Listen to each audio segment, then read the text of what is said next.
CBAI. Hey all, this is Cam with CBAI. Thanks for tuning in.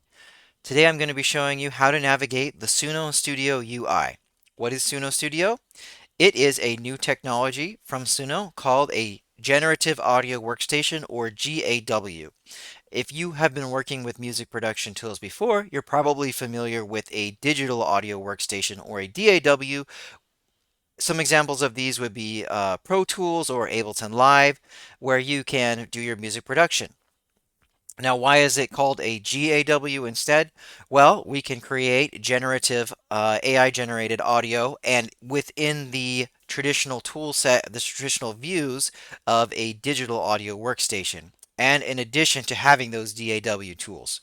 So, without further ado, let's jump in there. To get to Suno Studio, the fastest way to do that is to go over to your left-hand side here and to click on Studio. Let me zoom in a little bit. We are a little bit zoomed out. All right. So Studio is right here. Go ahead and click that. A quick note, you do need to be on the highest tier, the Premier plan, to use Suno Studio.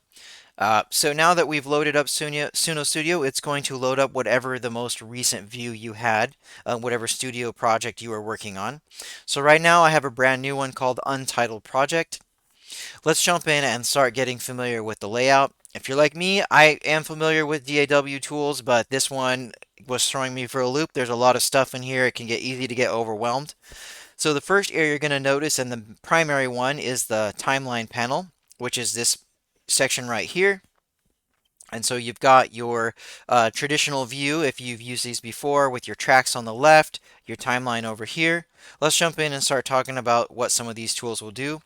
The first one I want to direct your attention to is the context bar, or contextualize bar, which is down here. Now, depending on what you're doing in Suno, it's going to change and give you different options. But right now, since we're in a new track, a new project, and I haven't really selected anything, it's giving me create song, open library, or upload audio. Create song, essentially you could press 1 or click on it and it's going to open up the familiar create prompt that you're used to using in Suno, and that's going to come up over on here on the left.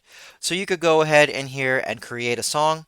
I'm not going to cover how to use this in this video. Most of you viewers will probably have already used this before, as this is kind of the main area to do things in Suno to create new generations. So you can do that. Once you create your audio, it's not going to go into your timeline yet. It's going to go into your library just like it normally would in your normal Suno when you're not in the studio. So to collapse this view, I could either click on this down here, or I could, which is right here, or I could click on this little icon, this little music with a plus right there. Whenever you see these little arrows, wherever you're at in the studio, that is a way to expand or collapse the view or the panel. The next one I want to show you is Open Library. So this is going to give you a view right in Suno Studio to your library panel, which is right here. And this is many different ways you can look at your tracks you've been generating in Suno, or even the ones you've uploaded. Right now, it defaulted to my workspace, so I can see the many tracks that I have in my workspace. But let's say I want to go out and go to a different workspace. I would just click up here. Now the view's changed a bit. All my workspaces are down here that I've already created, so I could pick one and go into that. I could also create a new workspace. I could go to view all songs if I just wanted to see all the songs in my entire library. Within the all songs view, pretty useful is your standard filtering and searching tools. So you've got the search button here if you know the name of your song. You can hit the refresh button if you've been generating and you think it's not showing up yet. You can use the filter to filter out or filter for various types of songs or various types of tracks and generations.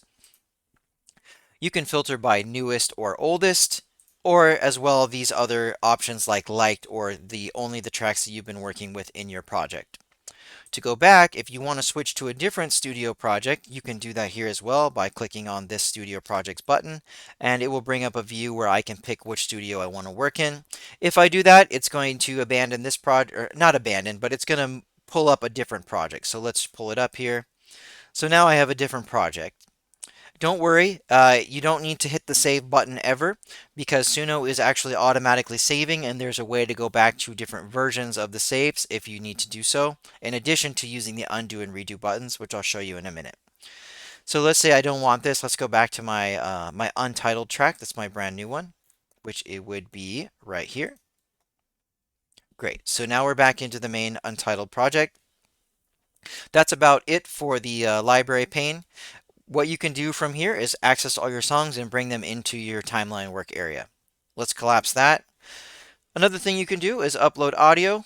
So let's go ahead and upload an example audio right here. I've got one in my computer, and now it's going to pull it in there, and it created a new track for me.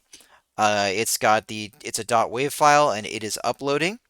Another area you can do the exact same thing. The button does the same thing as down here on the bottom left area. You can click upload, and that's another way to upload a track.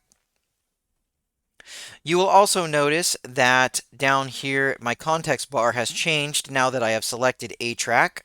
So I can go in and actually start adding instruments or sections to my song, which is a little bit different than in this create button, because over here you can create a whole song and then it can go into your library.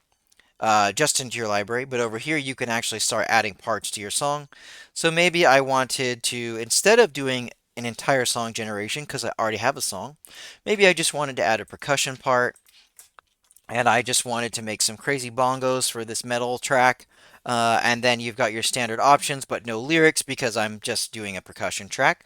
So then I could go ahead and click create, and it's going to create a section for me, and it's going to be analyzing based on what the other parts of your song are to try to create something that is a good fit using the AI technology. So that's pretty awesome. Let's jump over to our track view. So right here we've got our various tracks. Lots of things we can do, but you're probably pretty familiar with this. Again, if you use a DAW, and if you haven't, these are your individual tracks. Like, for example, I have my whole song here, but maybe I'll have a percussion, guitar, if you split them out separately. So let's go ahead and rename this one my main song. All I did for that was I double-clicked on the title here, or you could click on this little dot dot dot icon and go down to rename, and it will do the same thing. Another thing you can do is if you want to organize yourself, if you're a visual icon-oriented type thinker, you could go ahead and click on the icon and change it to a different one if you needed to. So I already have songs, so I'll just keep it at that. And also my percussion already gave me a great icon for that. Right here, you can mute or unmute your track. You can solo just like in your other DAW tools. You have your fader bar to control the decibel level or the volume of your track. And then you have the pan left and right over here as well. You can choose the input if you're going to be doing some recording right here with the drop-down menu. So I have my various inputs, which really is just one here, my mic, so I could choose that. You can arm a track for recording if you want to do that. So I could hit the arm button. It's not going to record just yet, but I can do that. Okay, another area within the track view is you actually have the ability now in Suno Studio to do take lanes. So let's show the take lanes for now. Now, what a take lane in is used for in music production is a process called comping or compiling. So instead of me having 50 different, let's say I'm recording a vocal part and I have 50 different auditions or tries at singing the part, and I want to keep all of those in there and I want to just bring in the best of each performance, I can just pull in different sections and then compile them all into one nice beautiful track that took all the best runs, all the best high notes, etc., all in one track, and then it organizes it a little bit better because now I don't have so many things to view. If I don't want to see all of my individual takes, I can just go to that dot dot dot and hide them. This is a normal procedure in music production.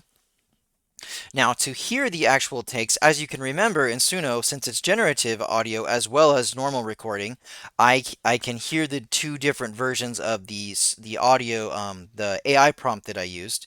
So when you create in my case, when I created this bongo part, Crazy Bongos or whatever, it did load in as my main track, one of them, and then it also has my version 2. So let me show you what that's like. Let's say I wanted to hear version 1. Let's hit that sound icon here and hit play. And then I'm going to mute this main song because it probably doesn't line up super great. So let's mute that. Okay, so now I've got one bongo part. Let's listen to the other one. Start it over. I would just click on this icon to listen to version 2. Okay, cool, cool. Now, let's say in the take lane, I wanted to combine those two parts. Maybe wanted to create something where I'm merging them both as I just discussed, but instead of vocals, I've got my percussion. So let's say I wanted the beginning of version 2 instead, but I only wanted the beginning and then I wanted to go back into version 1. I would just highlight this, choose version 2, and then highlight that section. All right. Now down in my bar here, it's going to say copy to main track. So I'll just click that. Now you can see I have a new section and it brought in this section of version 2 in here. Then it goes back into version 1. Let's say for the final section, I want it to be, again, I want it to be version 2. So I could highlight again and copy into main track. Now I have compiled different take lanes into my final top take lane here. So that's how you use this feature in Suno. Some other features in the track area that you can use are a little simpler just to help you keep yourself organized and your eyes from getting hurt a little bit. If you want to collapse a track or expand it, you would just click this tiny little up arrow or down arrow. So I could collapse that. If I want to collapse all my tracks or expand all of them, I can go up here to this area and this icon and close all of them or expand all of them. And then lastly over here, I can actually just collapse or expand the horizontal section of my track area like this. So if I want to make it a little bit smaller, depending on where I'm working, make it a little bit easier to see. Cool, cool. We can do that as well. Another area in the timeline that you can use over here is the project button here. So what I would do here is I could just click on it and then I can open a project. So I could pick one if I needed to, if I wanted to go to a new project. Another thing I can do is create a new one. I can rename my existing project. Let's go ahead and do that now. I'll just call it YouTube Video 1. And then I also can choose the versions. So you'll remember a little bit earlier in this video, I said you don't have a save button in Suno because this is in the cloud and it's automatically saving all the time the states of your studio. So let's say I did a bunch of editing and I don't really want to just use the undo button. I want to just go revert back to a day before, or I just want to revert several versions back. I can just click on versions, and then it's going to pull up the history of all the versions of your track, your edits, and your studio in Studio. And then so you can see how many times it's saved even since we've just been talking here. It's quite a lot. And it will even go back for every single day. So this is like kind of like an audit history of everything you've done in Suno, instead of you having to hit that save button and then you forgot or something and you lost something you really liked. If it's simple, minor changes, you may not need to do that. You could just use the undo and redo button, which will just undo individual steps you took in Studio. Lastly, if you wanted to collaborate, you could share your project with somebody else.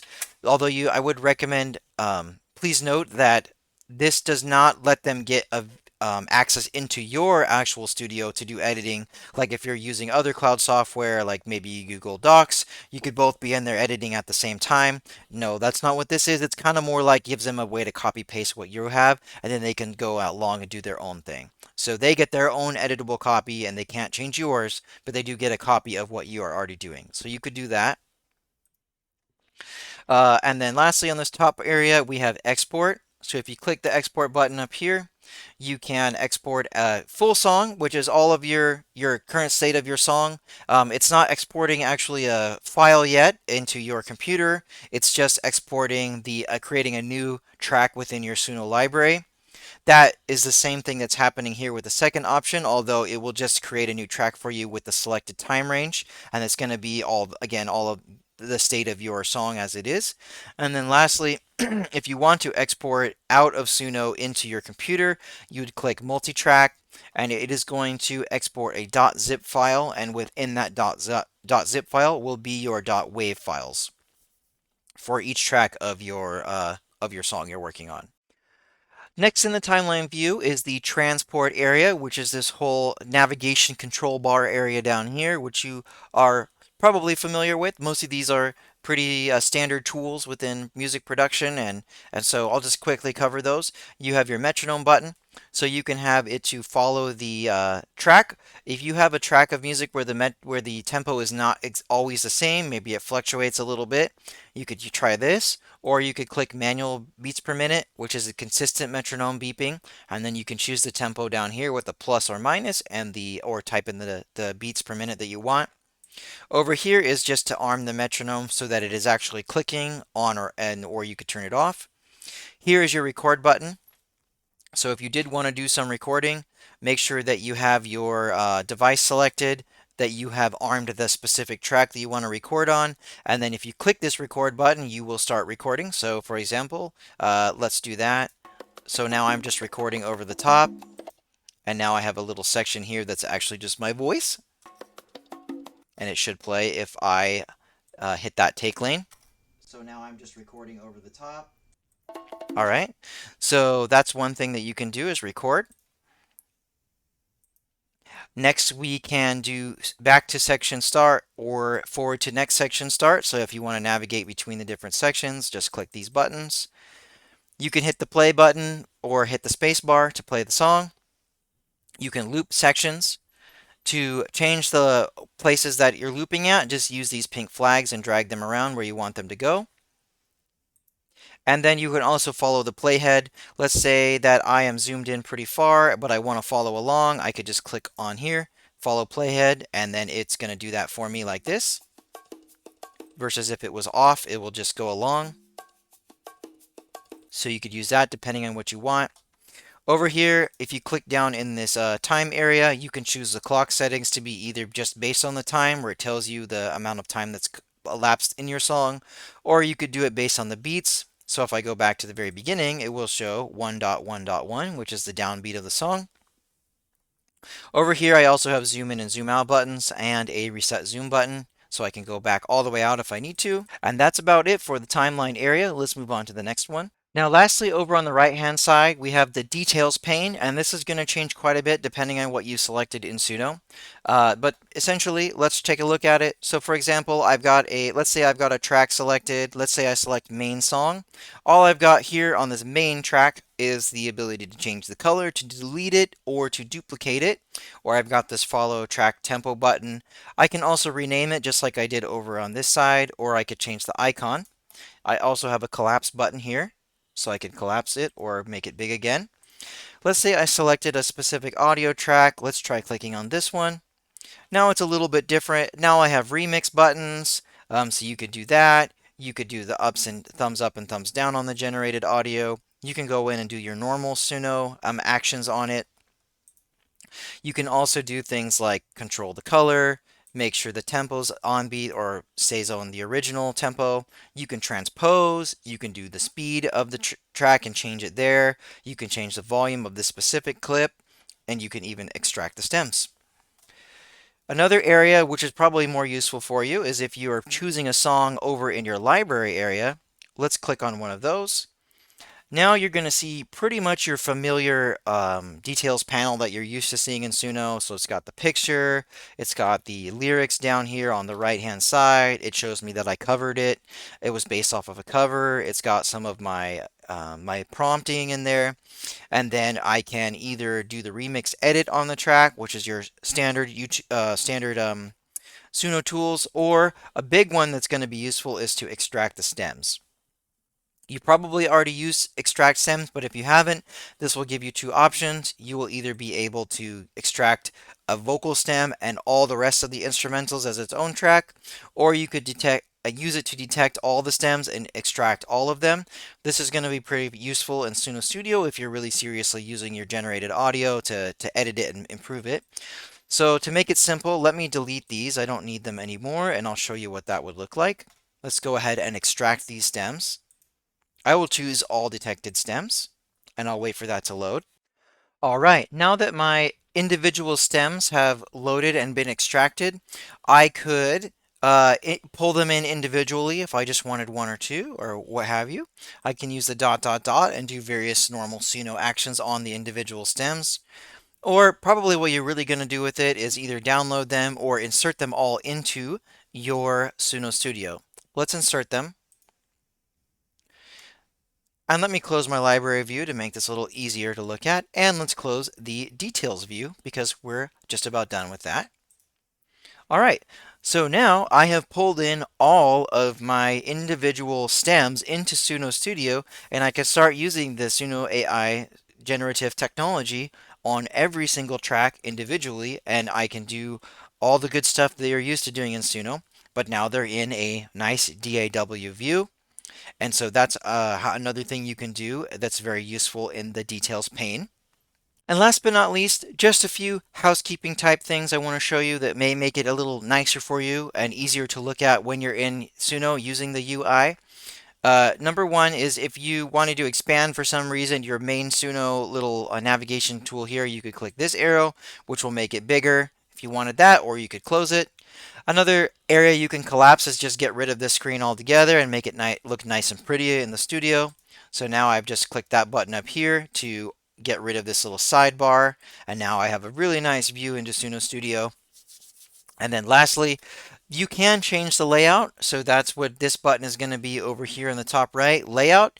And don't worry, all this is really doing is taking those panels, the create panel, the library panel, and the details panel, and putting them up in the top half-ish area. And then in the bottom half is your timeline panel.